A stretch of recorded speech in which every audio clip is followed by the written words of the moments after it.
आज मी बनवणार आहे एक स्नॅक्सचा प्रकार, तर तो कसा बनवायचा आहे ते आता आपण बघूया।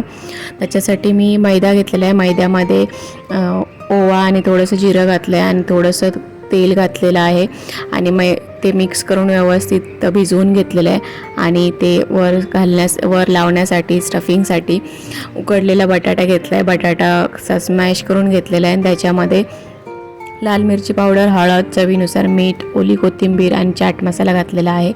आणि जो आपण मैदा घेतलेला त्याची पोळी लाटून घेतली आहे। 2 पोळ्या लाटून घेतल्यात आणि एका पोळीवर आपण जे बटाट्याचे मिश्रण बनवलं आहे ते लावून घेतलं आहे आणि त्याच्यावर आपण दुसरी पोळी लावलेली आहे आणि ते छान प्रेस करून व्यवस्थित कडा त्याच्या चिकटवून घ्यायच्या आहेत, म्हणजे व्यवस्थित बसेल, मिश्रण बाहेर येणार नाही अशा प्रकारे। तर मी हाताने प्रेस करून घेतलेलं आहे सगळीकडून।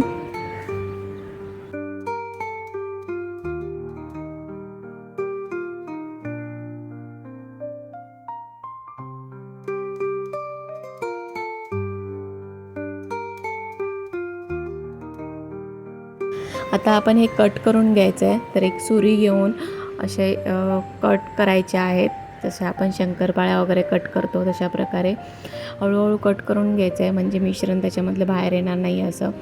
खालची पोळी पण कट झाली पाहिजे अशा प्रकारे आपण हे कट करून घेऊया आणि चौकोनी तुकडे करून घ्यायचे आहेत, त्याचे दोन्ही साईडने कट करायचं आहे।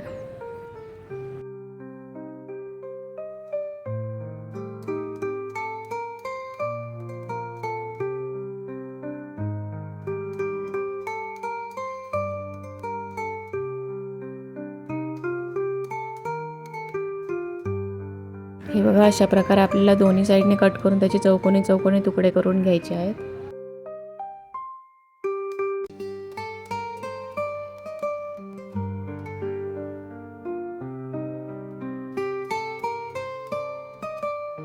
आणि जे कट केलेले तुकडे आहेत ते आपल्याला अशा प्रकारे दोन्ही साईडने प्रेस करून घ्यायचे, त्यांचे व्यवस्थित चिकटवून घ्यायचे आहेत आणि आता आपल्याला हे डीप फ्राय करायचे आहेत।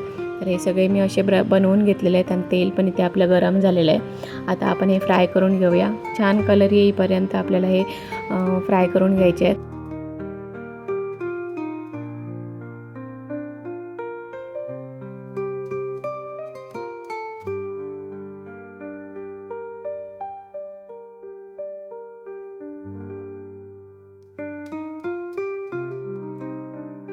ते बघा किती सुंदर कलर आलेला आहे स्नॅक्सला आणि आता हे फ्राय झालेलं आहे। तर हे मी काढून घेते आणि अशाच प्रकारे आपण सगळे फ्राय करून घेऊया।